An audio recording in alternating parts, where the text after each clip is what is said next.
Dalawang mag-office mates at parehas nilang hilig ang pagbibisikleta. Silang dalawa ang ating bida sa video nito. Tunghayan natin ang kanilang kalokohan. Ang unang bida ay si Papa Heli, ama ng dalawang anak at isang mapagmahal na asawa. Yun ay sabi niya, ang edad, wag na nating alamin. Basta yun na yun. Mahilig siya sa ahon, gawa ng nakatira siya sa Cainta at madalas niyang ruta ay ang Antipolo. Kung gaano siya kabilis umahon, ay siya rin kabaligtaran niya kung paano siya lumusong. Takot! Ang sumunod na bida at ang promotor ay si Papa Dex. Single pero taken at sobrang mapagmahal. Mas bata kay Helen ng di hamak. Ang usual na ruta niya ay Novaliches to Moa. Puro patag kumbaga. Total opposite siya ni Papa Heli. Ayaw niya sa ahon dahil may kabigatan siya. Para sa kanya, tapos na siya sa palakasan at nasa ira na siya ng payabangan hanggang sa nakilala niya si Papa Heli. Habang ang dalawa ay nagkakape sa ahon coffee, napag-isipan nilang sumali sa Audax. May mga gustong patunayan dala ng ego at kayabangan nila. At ganun na nga. At ayun na nga. Tagal-tagal tayong walang upload. Nandito na ako sa office. Hinihintay ko lang yung kasama ko si Heli. Siya yung kasama natin sa Audax adventure natin. So yung sasakyan yung gagamitin natin papuntang Subic. So baybayan niyo yung aming Audax adventure. Ito nyo si Heli. Yan. Quick bike check tayo sa mga bikes namin. Ayan, Giant TCR. Siyempre, ditong bida ang pinarelo ni Heli. Ayan, nag-charge po tayo kasi walang battery. Nahirap na. Magpipixie ako bukas kung sakali. Ayan. Tapos ang lakas ng ulan. Ayan.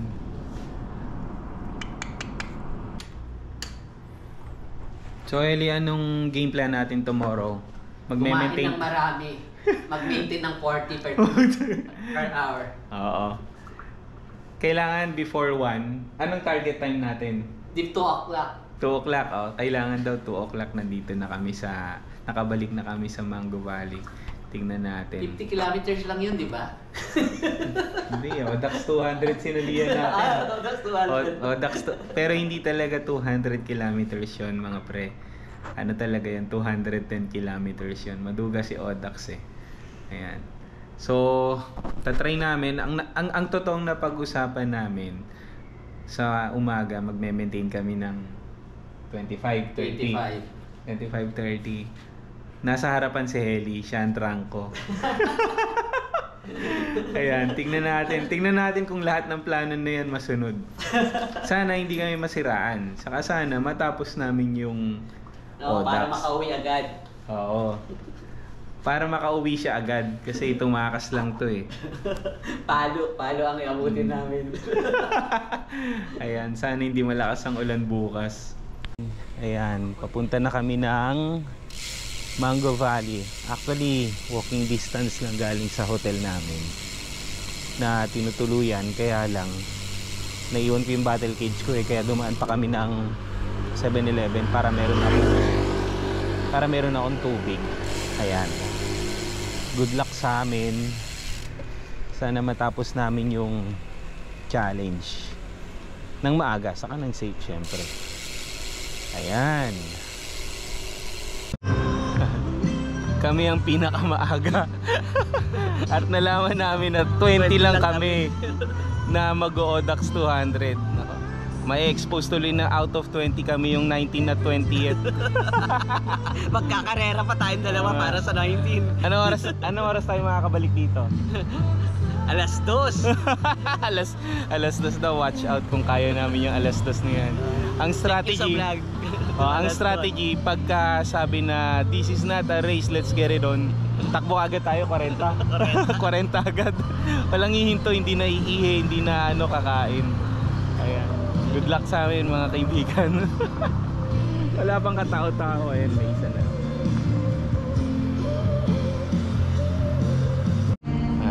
nananahimbikan ako. Umuulan. Umuulan. Pinap- Masarap mag-ride. Pinapalangin kasi nung isa na umulan Yan tuloy. Ito, silong muna kami mga.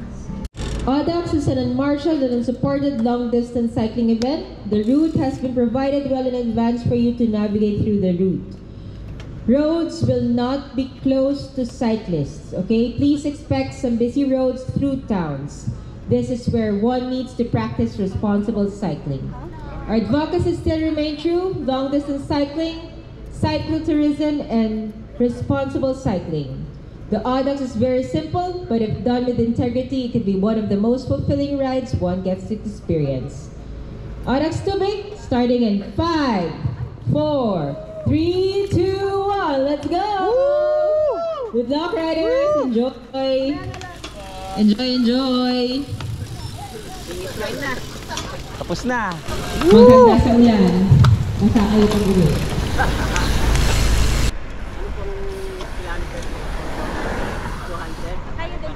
Oo. 20 lang daw tayo. Kami na yung pang 19 and 20. Oo. Today, 20 lang. Oo. Lang daw ang 200 Around 20. Tayo din pala magkikita. Oo nga. Kami nga yung pang 19 and 20th Ah, talaga. na darating. Morning. Good morning.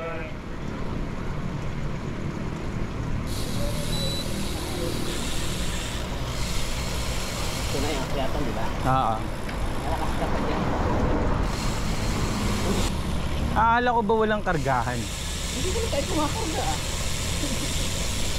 Ano pa lang mga takbo natin na? 15 ah.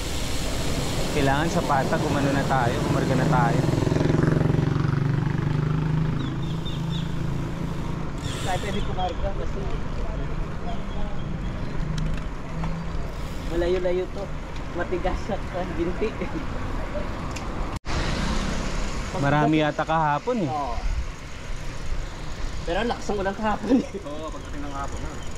Alas 3 may mga nandiyan na, 2-3 o'clock.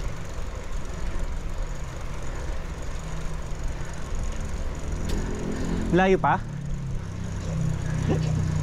Patawa. Kilometer pa nga lang tayo. 199 na lang. Ayan, 199 na lang. Ayan, chill ride pa lang kami ni Papa Heli dyan kasi malayo pa yung distansya na iko-cover namin. Sa mga hindi nakakaalam, ang Audax 200 ay 210 kilometers po talaga. 200 lang yung label pero 210 kilometers ang kailangan yung buuin para makomplete mo yung challenge.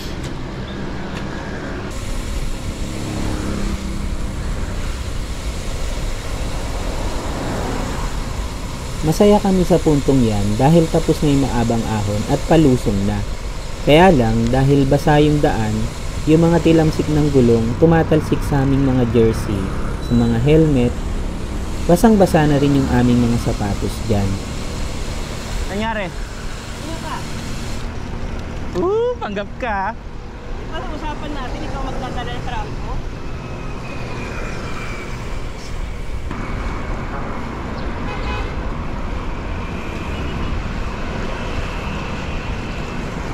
Lapit tayo sa grupo na yung boss. Tara. Pagkasabi ni Papa Heli na dumikit kami sa unahan, nag-sprint na kami dyan. Siguro tumakbo kami ng mga 40 to 42 kilometers per hour. Sa mga hindi siklista, may tinatawag kaming drafting na kung saan yung mga nasa unahang siklista, sila yung bumabasag at sumasangga ng hangin. Habang yung mga nasa likuran ay nasasanggaan ng hangin, less ang effort na kailangan nilang gawin. Mas nako-conserve nila ang energy nila.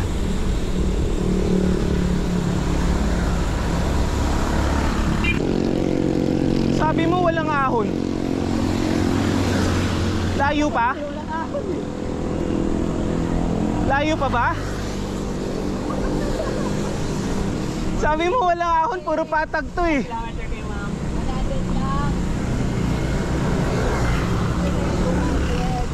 Opo.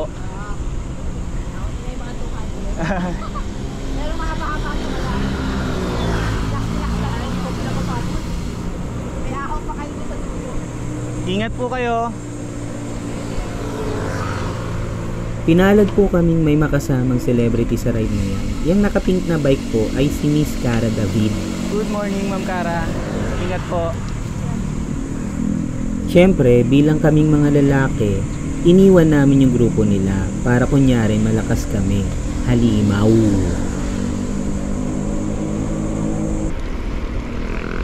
Sa video na yan, hinabol ko yung nasa unahan ko para makidraft.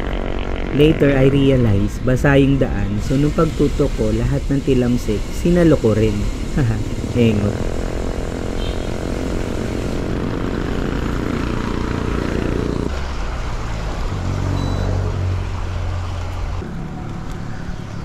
Sabi mo patag lang. Batag sa kanila, kahon sa atin. Ayaw na ayaw ko po talaga ng ahon dahil sa may kabigatan po ako. Bukod sa pinipidal ko na yung sarili kong bigat, pati yung bigat ng bike, inaahon ko kaya pagod na pagod po ako dyan.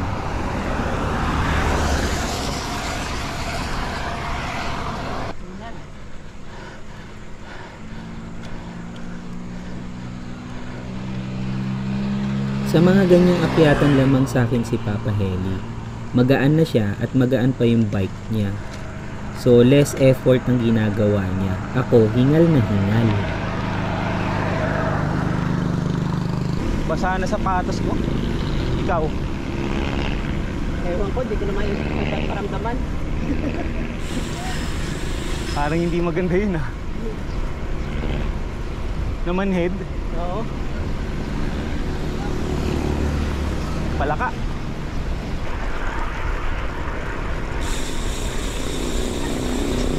Dapat nagbatagrin muna tayo. Para may challenge sa susunod. Parang yan yung sinadjust ko sa'yo eh. Kaso walang medal yung 100 eh. Ah, wala ba? Wala. Ano lang meron? 200 lang minimum. Wala naman sasakyan. Gulo mo eh. Tagtag dun eh.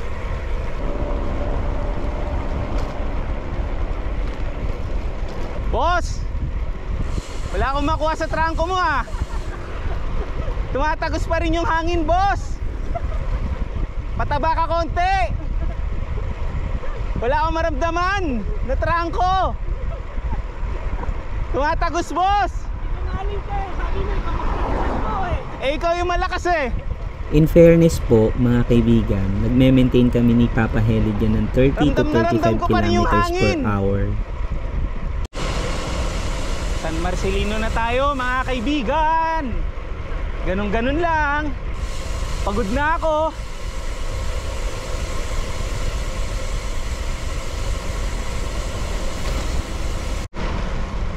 Ilang kilometers na lang tayo, Heli? 20 na lang. 20 na lang sa first checkpoint. Pwede pa tayo umuwi. Sa wakas at narating na rin namin ang bayan ng San Felipe. Ang takbuhan namin ni Papa Heli dyan is 33 kilometers per hour.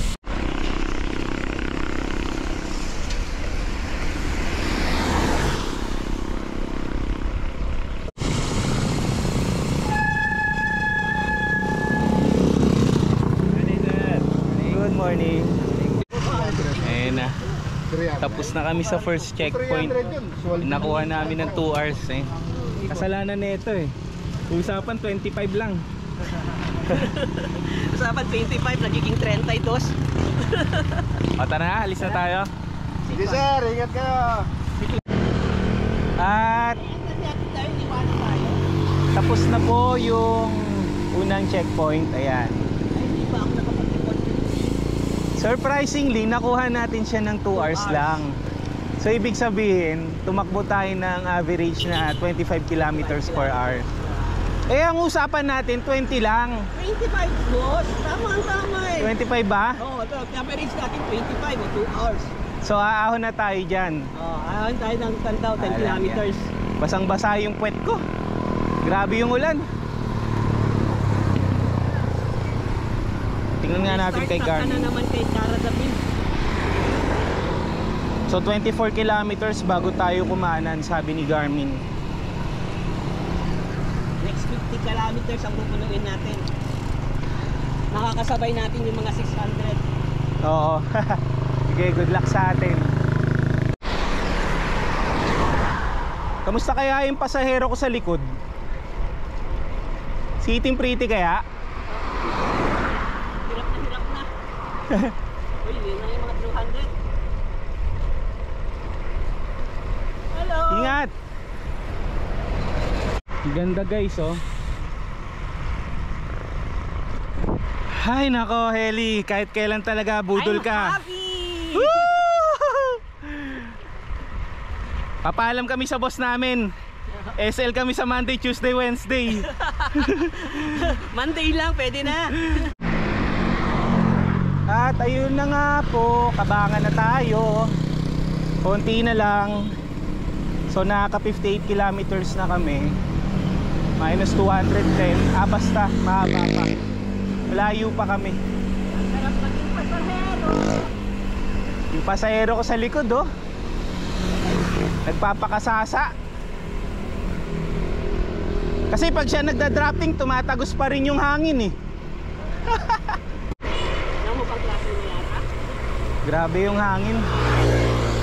Pasalubong. Para akong tinutulak pabalik.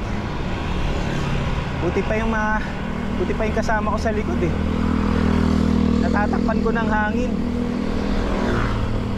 Ay, nakaka 59 kilometers na kami. So 150 kilometers pa mga kaibigan. Ay nako, pagod na ako. Ito po yung isang magandang tanawin na madadaanan mo sa ruta na to. Kaya lang hindi na kami puminto ni Papa Heli dyan. Botolan na. Biking oh. Kainan na.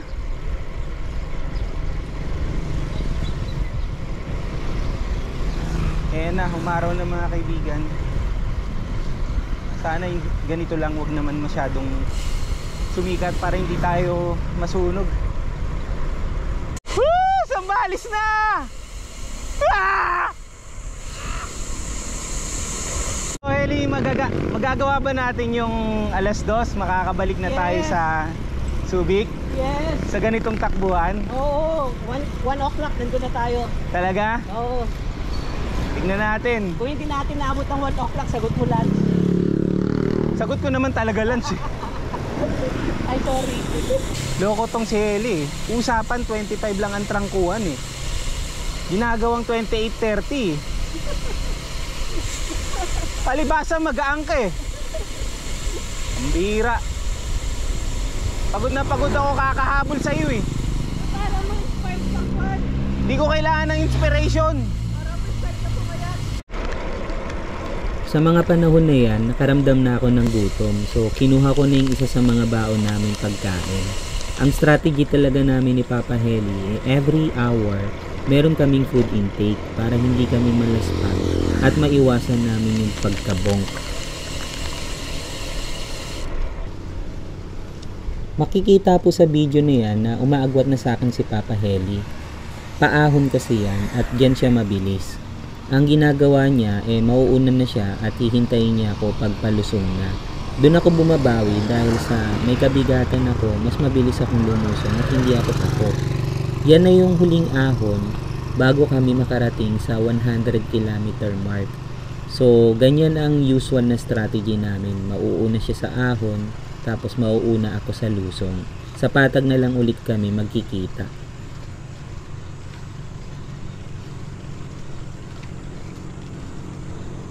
Ayun mga kaibigan, 300 meters bago yung checkpoint nung 100 kilometers. After nun mag-U-turn na kami pabalik. That's another 105. So bali magiging 210 kilometers na. Ay nako, nakakapagod. Ito petrol.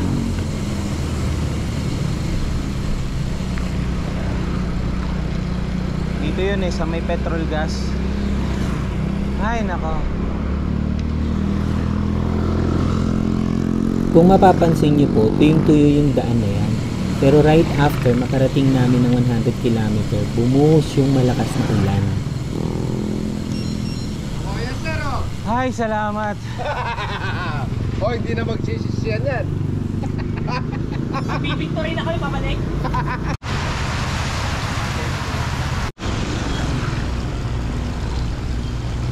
Laban na to mga boss. Kahit umuulan, baha, basa na lahat ng basa sa amin. Ay nako. Ay nako. Ahon na naman.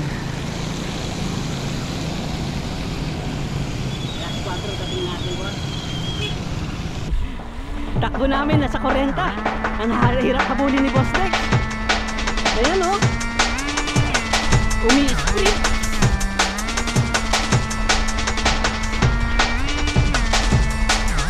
Ayan o. Umi-sprint o.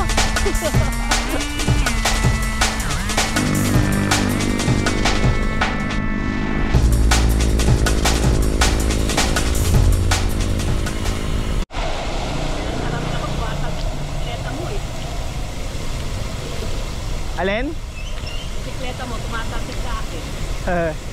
Pinapaliguan ako. Akalain mo may lusong oh.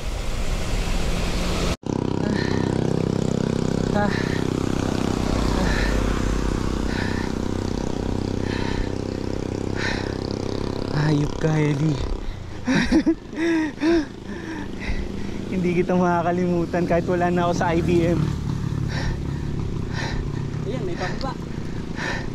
Konti lang eh. Konti lang. Ayun na.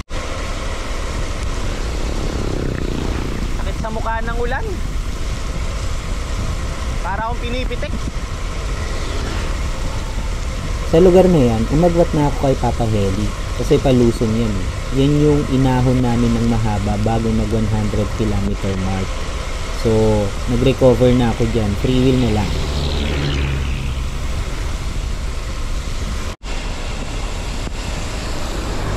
Anong oras tayo makakabalik? Alas 3? Alas 4? Gawin natin alas 5. Bakit?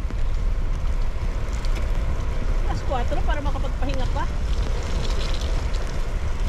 Oo nga, idlip ako mga 1 oras.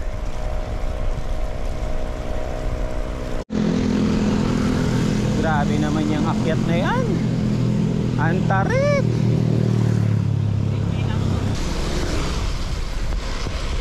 Sa mga panahon na yan, hindi na kami nag-uusap ni Papa Heli. Ang ginagawa na lang namin padyak na lang ng padyak para mapuno na namin yung natitirang distance at para malapit na rin kami sa 150 km mark.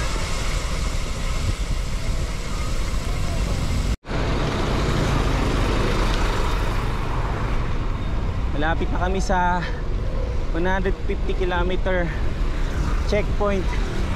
Ay nako, napakaganda pala nito.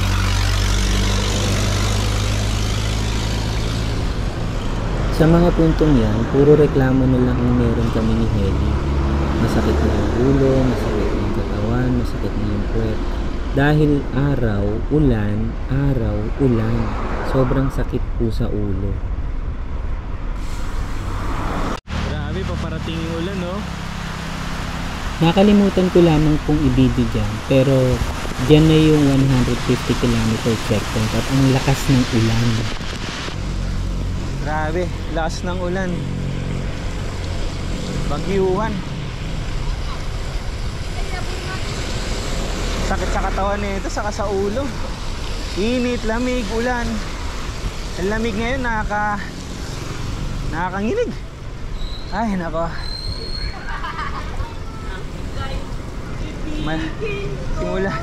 Simula ngayon, ang taas na ng respeto ko sa mga passionate sa cycling, lalo na sa mga OODAX. More than 200, 300, 400, 600, 800, 1,200. Nakahalimaw kayo. Props to you. Sana lahat ng sumali makatapos. Ay nako, down to 50 kilometers na lang kami. Hindi na kami makakarga ng kahit 20 man lang. Sobrang pagod na.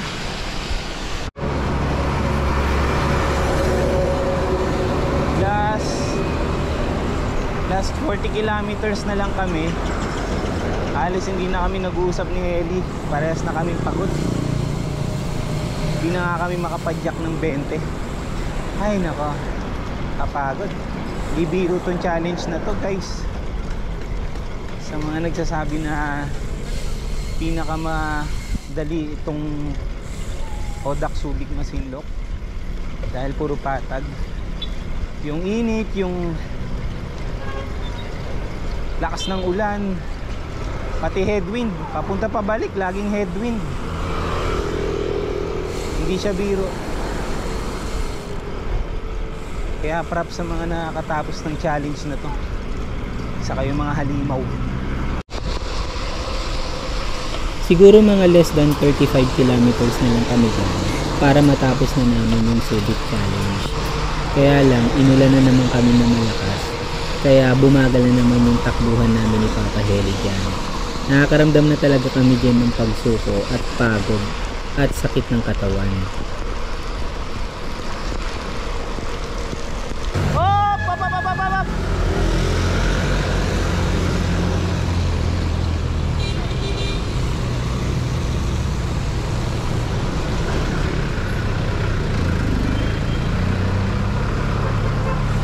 Ay, nakalagpas na rin ng Subic. Ay, papasok pa lang. Gapang na to. Wala na, gapang na paahon.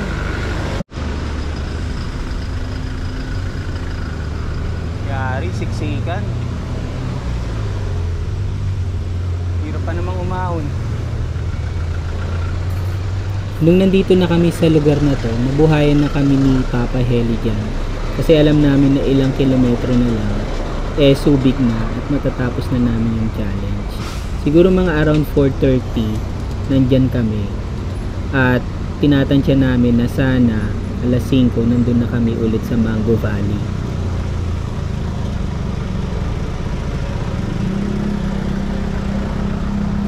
Hindi ko talaga maipaliwanag yung nararamdaman ko dyan.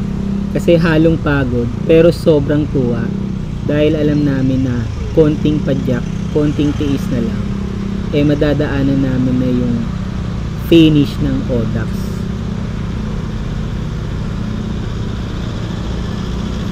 Ang nakakatawa sa lugar na to mga kaibigan, ito yung inahon namin pag alis namin sa Mango Valley.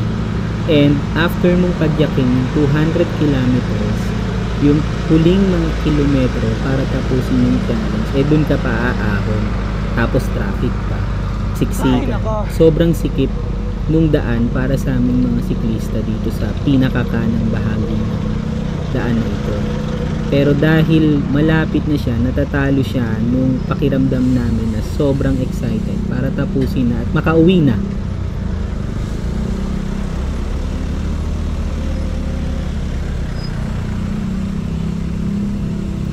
Sa mga oras din na yan, medyo nakampante na ako.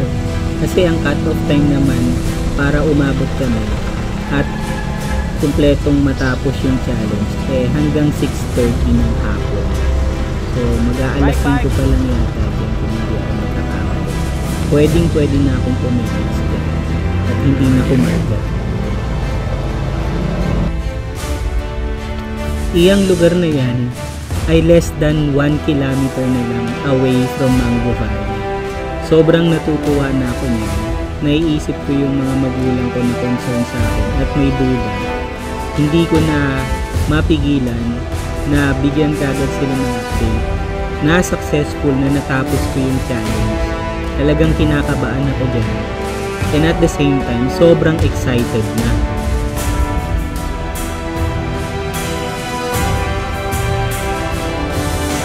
Hindi ko maipaliwanag ang excitement at kaba sa mga panahon na yan. Nakikita ko na yung Mango Valley, nakikita ko na yung Arco, at sumasalubong na sa akin yung mga nakatapos na siklista. Ganito pala ang pakiramdam na tapusin itong challenge na to. Sobrang saya. Gusto ko nang tawagan ng aking mga magulang para bigyan sila ng update at natapos ko ang challenge na to! Kasunod ko lang din si Papa Heli dahil nasa likod ko lang naman siya. Hindi kami umagwat ng malayo. Sobrang proud ako sa iyo, Papa Heli, dahil natapos mo itong challenge na to. Nagsimula lang to sa biruan at pinagtripan natin sumali. Hindi natin nakalain na ganito pala kahirap at matatapos natin to parehas. Sa edad mong to, napakalakas mo.